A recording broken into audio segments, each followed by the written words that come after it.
Olá pessoal, hoje a gente vai falar de um termo grego chamado esparagmos para falar da realização do desejo em psicanálise.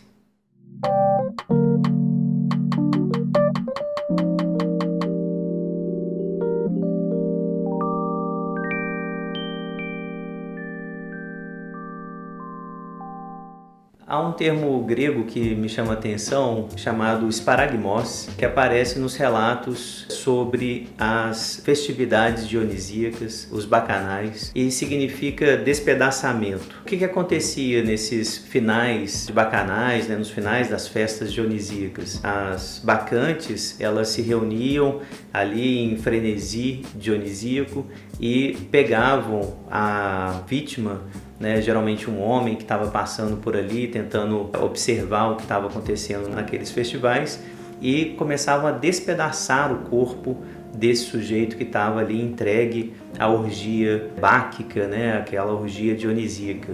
Então esse despedaçamento, que acabava inclusive em rituais de homofagia também, ou seja, de devoramento da carne crua, daquele sujeito que estava ali, é o final dessa festa cheia de frenesi e loucura, que era essa festa do Dioniso. Esse tipo de ritual está descrito nas Bacantes do Eurípides. Tanto nas Bacantes do Eurípides quanto na mitologia grega, a gente tem a seguinte história que eu acho que é importante a gente retomar, mesmo que ela seja um pouquinho confusa. Eu vou tentar explicar aqui para vocês entenderem como que esses paragmós têm tudo a ver com um certo recalcamento do dionisíaco, recalcamento do sexual, se a gente puder traduzir assim para a psicanálise, A história ela aparece com Cadmo e Harmonia, que são semideuses ictônicos, assim, que nascem dos dentes do dragão, da mitologia grega, que fundam as polis gregas, Cadmo é um desses homens, que saem aí da terra, e tem ele com Harmonia vários filhos, dentre os quais Semele e Agave, que são importantes aqui para a nossa história. Semele, num determinado momento, é violentada por Zeus, e desse estupro, dessa violência, nasce Dioniso. A família não acredita que o filho que ela espera é um filho de Zeus e, enfim, nunca reconhece esse bebê. No decorrer da história, Semele pede para que Zeus se mostre em todo o seu esplendor para ela. Parece que enganada por outra deusa, enciumada provavelmente era. Então Semele pede para que Zeus se mostre e Zeus, ao se mostrar com todo o brilho divino, obviamente mata Semele, e Zeus a tempo pega Dioniso do útero de Semele e implanta Dioniso na sua coxa. Então, o final da gestação de Dioniso é na coxa do pai, na coxa de Zeus, e a partir daí, enfim, ele vai nascer posteriormente. Por conta de toda essa história, a outra filha de Cadmo, Agave, ela vai ter um filho, Penteu, então neto de Cadmo, que era pai de Semele. Ele vai herdar o reino de Cadmo. E Penteu, por conta de toda essa história, vai recusar os ritos a Dioniso. Essa recusa, a gente pode chamar inclusive esse recalcamento do dionisíaco, vai custar muito caro para Penteu, porque num determinado momento as mulheres vão fazer ali perto do reino um tipo de festival dionisíaco e Penteu vai lá investigar, vai tentar ver o que é, e Dioniso já começa a tramar para que Penteu se arrependa de não ter prestado as devidas honras a ele. E Penteu então é um pouco levado até esse ritual. Agave já está lá, a mãe de Penteu, e ela é tomada pelo frenesi dionisíaco, e tomada por esse frenesi, confunde Penteu com um leão e mata Penteu, dilacerando esse corpo do próprio filho.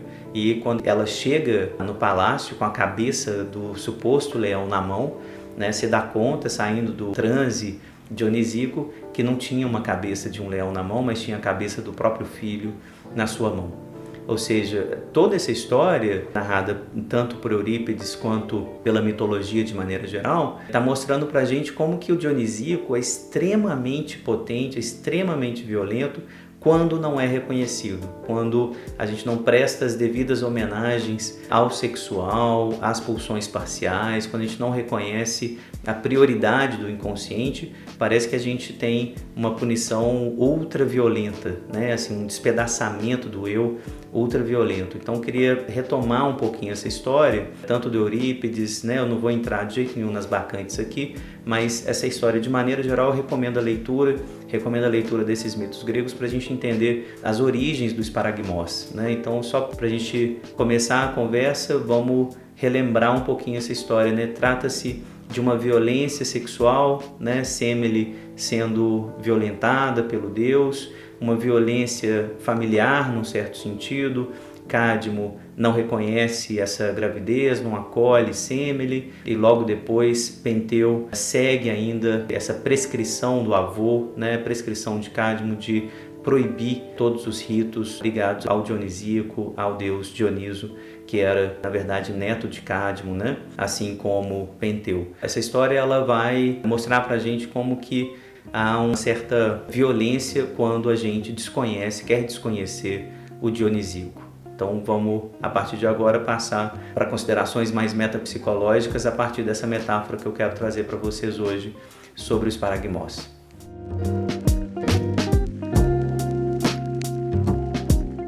E seria interessante comparar isso que aparece então como esparagmos com a realização de desejo em psicanálise. Queria fazer esse tipo de correlação porque há um erro, me parece, permanente na história da psicanálise, essa expressão, né, Wunscherfüllung, que aparece já na interpretação dos sonhos, aparece como algo bom, como se a realização do desejo inconsciente, esse preenchimento do desejo, fosse algo que trouxesse ao eu também algo bom, né? E, a princípio, acho que é interessante, a partir de uma perspectiva laplanciana, que a gente imagine que o desejo inconsciente ele é radicalmente mortífero, ele é radicalmente violento, ele está muito atrelado às pulsões parciais.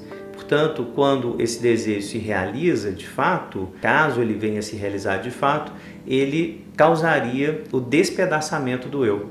Então, a realização do desejo inconsciente, que seria, na verdade, até melhor a gente falar em plural aqui, a realização dos desejos inconscientes, causariam o despedaçamento do eu. Vamos lembrar, desde o início, não há um eu ali presente na situação originária, né, do bebê.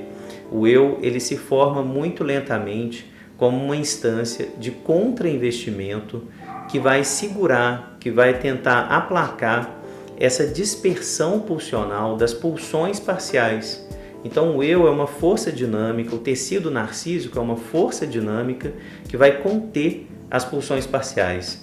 As pulsões parciais, atreladas fortemente às zonas erógenas, o genital, oral, anal, a própria pele, o olhar, a voz, enfim, todas essas zonas erógenas parciais que despedaçam permanentemente o corpo do bebê, tentam realizar, por assim dizer, a sua satisfação, cada um à sua maneira, cada zona erógena a seu tempo, né, sem nenhum tipo de unidade, sem nenhum tipo de totalidade formada.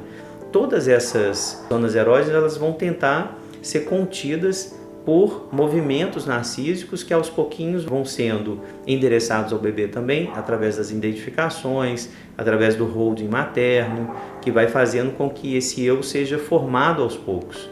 Esse tecido narcísico, portanto, ele funciona como um tecido de contra-investimento, né, que fica o tempo todo fazendo o recalcamento dessas pulsões parciais. Essas pulsões parciais, por sua vez, elas vão perdendo a força na medida em que vão sendo contidas por esse tecido narcísico, mas elas nunca perdem completamente a sua força. Elas são traduzidas em alguma medida, são colocadas para funcionar sob a primazia, nos casos, né, mais comuns, sobre a primazia do genital, da zona erógena genital, mas, de maneira geral, elas nunca perdem a sua força.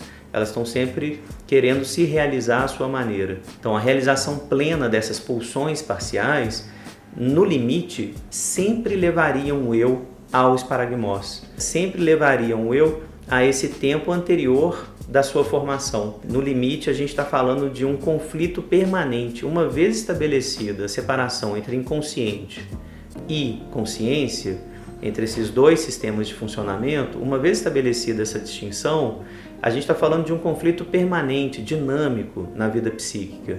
A realização do desejo inconsciente de forma crua implicaria num esparagmos, implicaria numa dissolução desse tecido narcísico.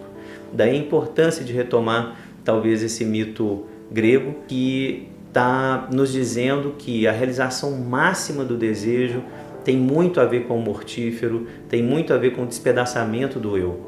Em contraposição a essa imagem mortífera da realização do desejo, vamos lembrar que aparece na obra do Freud o tempo todo esse termo, Wunsch, Erfüllung, que a gente pode traduzir também como um certo preenchimento do desejo, um tipo de lógica que ele vai atrelar sempre a ideia de que o desejo, para ser realizado, deve ser representado. É como se houvesse um tipo de investimento numa representação, investimento numa imagem, numa palavra, numa cena, e isso basta para que o desejo se realize. A ideia clássica dessa realização do desejo freudiana é quando alguém sonha com algo que deseja conscientemente, inclusive. O sonho de criança, que ele dá o exemplo, eu queria comer uma torta de morango pela manhã, não pude comer. À noite eu sonho que estou comendo a torta de morango. O Freud vai dizer claramente, o desejo se realizou. A realização do desejo, ela é a representação do desejo na consciência. Então, a realização não precisa passar o ato, não precisa ir para a realidade para acontecer. A realização do desejo acontece simplesmente pela representação desse desejo na consciência. Se ele consegue um tipo de representação na consciência, ele se realizou. Então, é preciso tomar cuidado com essa expressão, que de maneira geral, no senso comum, está ligada à realização fática, à realização factual do desejo. Ir lá e comer a torta de morango de fato. Mas o Freud está trabalhando com a ideia de um aparelho psíquico quase fechado. A ideia de que a realização de desejo acontece enquanto a gente sonha, enquanto a gente tem um devaneio, enquanto a gente escreve uma peça literária. A realização de desejo acontece de fato. O Freud nunca disse o sonho tenta realizar um desejo ou representa a realização de um desejo. Não, ele diz bem explicitamente, isso é muito importante fazer essa marcação, o sonho realiza o desejo, é a realização de um desejo inconsciente. Ou seja, o desejo ele encontra um tipo de via de escoamento possível.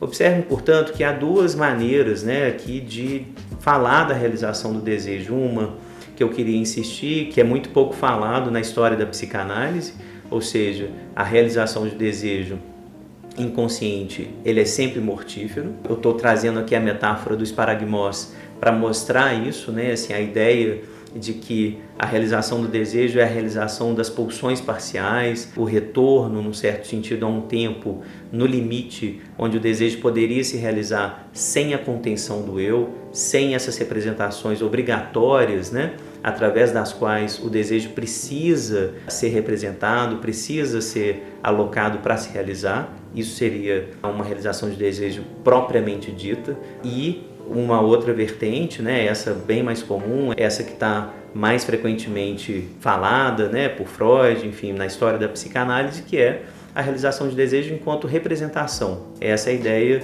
é corretíssima, mas ela precisa ser contraposta, ela precisa ser o tempo todo colocada ao lado da ideia de que a realização de desejo para a psicanálise tem a ver, no limite, com a realização da pulsão sexual de morte, ou seja, tem a ver com uma certa fragmentação do eu, um certo ataque ao eu, violento ao eu.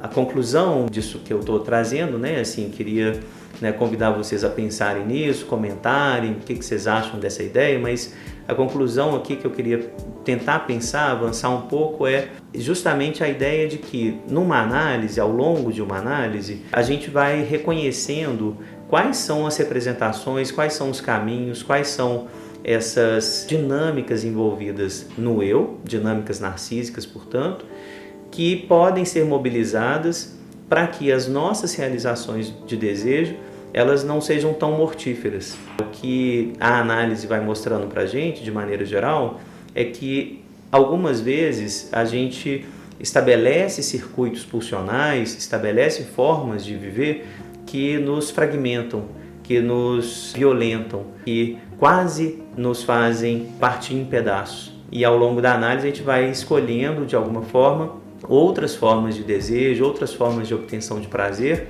que não são tão violentas, que não nos levam tanto ao esparagmose, né?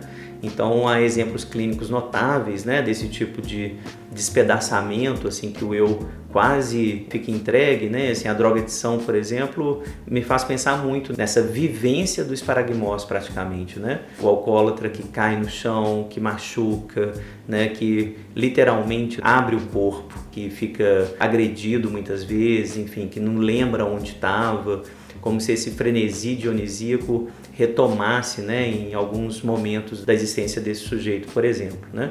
Mas a gente pode pensar em vivências masoquistas de toda a ordem, né, assim, que o sujeito pode se entregar se levando ao limite, assim, quase que procurando alguma coisa do mortífero, como se a realização do desejo inconsciente o levasse efetivamente para a morte. Então, sim, existem exemplos clínicos importantes que vão mostrar claramente essa realização mais mortífera do desejo, que se aproxima mais desses tempos originários, onde a realização do desejo equivalia claramente ao esparagmos, mas o caminhar da análise vai fazendo com que a gente também pague esse tributo.